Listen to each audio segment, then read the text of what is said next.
अस्सलाम वालेकुम viewers, hope you all are doing well. Welcome back to my YouTube channel. तो आज जो है वो हम एक इम्पॉर्टेंट ऑर्गेनाइजेशन पर बात करेंगे जिसमें हम SCO के बारे में डिस्कस करेंगे, यानी कि शंघाई कोऑपरेशन ऑर्गेनाइजेशन। इसके बनाने का मकसद क्या था, कौन कौन से कंट्रीज फाउंडिंग मेंबर्स थे और अभी जो रिसेंट सबमिट हुआ है SCO का 2025 में, उसमें जो है वो क्या डिस्कशन की है, इसको भी डिस्कस करेंगे। तो stay tuned, keep watching. shortly, and what we also observe in induction only goes to show the stage we have the back. तो start with the history of SCO जो है वो पहले शंघाई 5 के नाम से जो है वो बनाई जाती है 1996 में। जैसे हमें पता है 1946 में जो है वो after world war 2 cold war जो है वो स्टार्ट हो जाती है, जिसमें जो है दो ब्लॉक जो है वो बनकर हमारे सामने आते हैं, जिसमें एक कैपिटलिस्ट ब्लॉक होता है जिसमें जो है अमेरिका उसको लीड कर रहा होता है, दूसरा जो है वो रशियन ब्लॉक होता है और वो कम्युनिस्ट ब्लॉक होता है। ठीक है, जो अमेरिका है वो जो है वो सेंट्रल एशियन नेशन को सपोर्ट करना चाहता है और वो चाहता है कि वो कंट्रीज़ जो कोल्ड वॉर के नतीजे में अभी जो रिसेंट जो है मतलब वो उन्होंने इंडिपेंडेंस हासिल किया, उज़्बेकिस्तान, किर्गिस्तान, ताजिकिस्तान, वहाँ जो है वो अपना इन्फ्लुएंस जो है वो बढ़ा सके। लेकिन रशिया चाहता है कि कम्युनिस्ट ब्लॉक जो है उसका इन्फ्लुएंस जो है वहाँ पर है। तो रशिया क्या करता है, एक ऑर्गेनाइजेशन बनाता है जो शंघाई 5 के नाम से बनाई जाती है। उसमें जो फाउंडिंग मेंबर्स होते हैं वो हमारे पास होते हैं ताजिकिस्तान, किर्गिस्तान, कजाकिस्तान, रशिया और चाइना। ठीक है, बाद में जो है वो उज़्बेकिस्तान जो है वो 2001 में जो है वो SCO को ज्वाइन कर लेता है। ठीक है, और इसका जो प्राइमरी पर्पस होता है वो यही होता है कि अमेरिका का जो इन्फ्लुएंस है ना वो साउथ एशिया के रीजन है वहाँ पर नहीं बढ़े, क्योंकि अमेरिका जो है वो पहले से एक ऑर्गेनाइजेशन बनाई भी होती है उसने, NATO, North Atlantic Treaty Organization. और इसमें यही होता है कि सारी कंट्रीज़ जो हैं उनकी मिलिट्री जो है वो एक साथ काम करती है, और अगर किसी एक कंट्री पे भी कोई मुल्क अटैक करता है तो सब जो है वो मिलकर रिस्पॉन्स करेंगे। वो ऐसे समझेंगे कि उनके मुल्क पे जो है वो हमला हुआ है। तो उसी को काउंटर करने के लिए या उसी को पावर को बैलेंस करने के लिए जो है वो रशिया SCO की बुनियाद रखता है।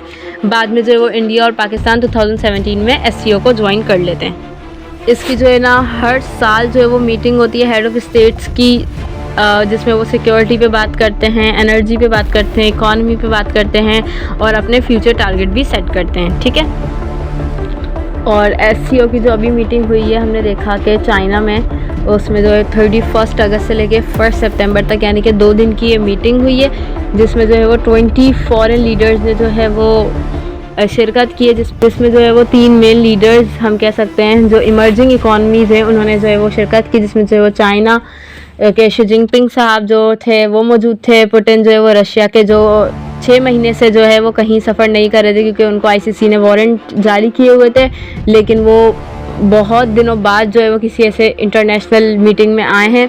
उसके अलावा जो इंडिया के जो मोदी साहब हैं वो भी जो है वहाँ पर मौजूद थे। ठीक है, उसके अलावा शहबाज शरीफ ने भी वहाँ पर शिरकत की और UN के जो सेक्रेटरी जनरल थे वो भी वहाँ पर मौजूद थे।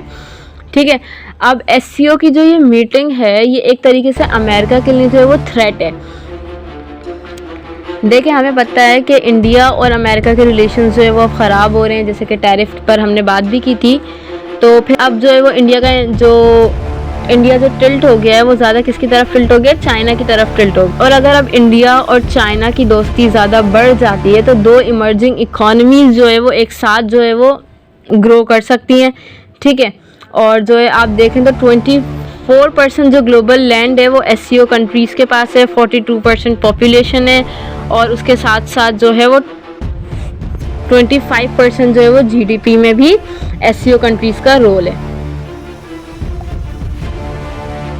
अमेरिका है वो क्या बात करता है, वो बात करता है कि भाई एक ही तमाम दुनिया का एक ही लीडर होना चाहिए जो कि मैं हूँ, जबकि जो SCO है उसमें जो है वो मल्टीलैटरलिज्म पे बात की जाती है, यानी कि भाई सब आपस में एक साथ ग्रो करें, क्यों एक मतलब लीडर हो। ठीक है, और उसके अलावा जो है वो 25 साल जो है वो SCO की एनिवर्सरी जो है वो सेलिब्रेट की गई।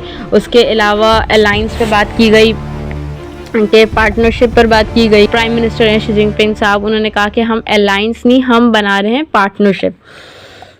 ठीक है, अलाइंस में ये होता है कि आप किसी के ख़िलाफ़ काम करते हो। उन्होंने बोला हम ऐसा नहीं करेंगे, हमारी ये ज़ीरो सम माइंडसेट, ये जो है IR में एक टर्म यूज़ होती है जिसमें जो है इसका मतलब है कि सब जो है वो एक साथ ग्रो करें और सबकी इकॉनमी बेहतर हो। ऐसा नहीं किसी एक का लॉस हो रहा है, किसी एक का फ़ायदा हो रहा है, तो ऐसा हम नहीं चाहते। ठीक, ग्रीन डेवलपमेंट पे बात की गई, डिजिटल इकॉनमी पे बात की गई। ठीक है, उसके अलावा जो शी जिनपिंग साहब है, उन्होंने जो है वो इंडिया और पाकिस्तान दोनों में जो अटैक हुए, यानी कि जाफ़र एक्सप्रेस, खुजदार अटैक और पहलगाम अटैक, उसको जो है वो कंडेम किया, ठीक है। और जो है वो इसराइल और ईरान के जो अटैक हुए थे अभी, उसको भी कंडेम किया और ये कहा कि दिस इज़ नॉट फेयर, आप सबसे पहले जो है वो सॉवरेनिटी का ख्याल रखें किसी भी मुल्क की। और उन्होंने ये भी कहा कि जो वेस्ट है उसका जो है वो बहुत डबल स्टैंडर्ड्स हैं और उसका जो जस्टिस है वो सिलेक्टिव है। जैसे कि हमने देखा कि ईरान और इसराइल की जब जंग हुई तो उसमें जो है वो, अब इसराइल कुछ भी करता फिरे गज़ा में, कोई उसको कुछ कहने वाला नहीं है। और अगर आपको शक भी हो गया कि ईरान जो है वो न्यूक्लियर फैसिलिटीज़ को डेवलप कर रहा है, तो आपने उस पर अटैक कर दिया और आपका जस्टिस इस पर कुछ नहीं कह रहा। तो उन्होंने कहा हम जो है वो इसको कंडेम करते हैं और हम जो है वो इसके ख़िलाफ़ हैं। तो एक तरीके से आप देखें ये से बन गया यूएस और नेटो एक तरफ है और एससीओ और हमारा ब्रिक्स, ठीक है। इसके अलावा जो ईरान के पेज़ेश्कियान साहब हैं जो वहाँ पर पहुँचे प्रेसिडेंट, उनको भी बड़ी इज्जत दी गई और अमेरिका को ये दिखाया गया कि देखें जिससे आप अपना दुश्मन समझते हैं वो हमारे लिए कितना इम्पोर्टेंट है। उसके अलावा रशिया चाइना के जो प्राइम मिनिस्टर और प्रेसिडेंट्स हैं उनकी भी मीटिंग हुई। उसके अलावा शी जिनपिंग साहब ने प्रपोज़ल दिया जिसमें उन्होंने मल्टीलैटरलिज्म पे बात की, इंटरनेशनल लॉ पे बात की, पीपल सेंटर अप्रोच, ठीक है।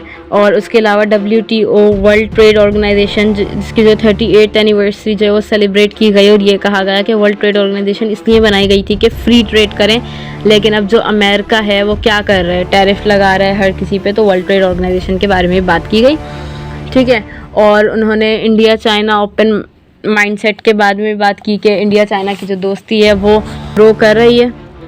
और उन्होंने कहा कि हमारा मकसद ये नहीं है कि हम कोई भी वॉर है उसको जो है आगे से बढ़ाएं, कोई भी वॉर जो है वो करें, हम जो है वो चाहते हैं पीस।